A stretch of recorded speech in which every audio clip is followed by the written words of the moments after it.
Պարեկները առանց ատեստացիա, որտեղ պարեկը համարվում է դե արդեն 5 ամիս սովորել է, ինչ ատեստացիա պարեկին, թեկուզ ոչ բարձրագույն կրթությամբ, ստանում է 371,000 դրամ։ Հայաստանի մարտական հենակետում Անդրևինջյանը եւ այլն, կոնկրետ տեղ կարող եմ ասել, մարտական հերթապահություն իրականացնող պայմանագրային զինծառայող գիտեք ինչքան է ստանում։ Մենք ստացել ենք 22,000 դրամ,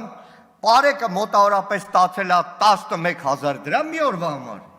Մարտական հերթապահություն իրականացնողը ստացել է 1,700 դրամ։ 1,700 դրամ։ Սա է իրականությունը։ Այդ ատեստացիայով 100 քանի հազար դրամներ չի մանրամասնում պարոն փոխնախարարը, 1000-ից ավել սերժանտ է պետք լինելու զինված ուժերում, ամենաստորին մակարդակում, որը առնվազն 10 զինվորի տերուտ իրականն է լինելու, բայց նրա աշխատավարձի տարբերություն պարեկի ընդամենը մոտավորապես 222,000 է լինելու։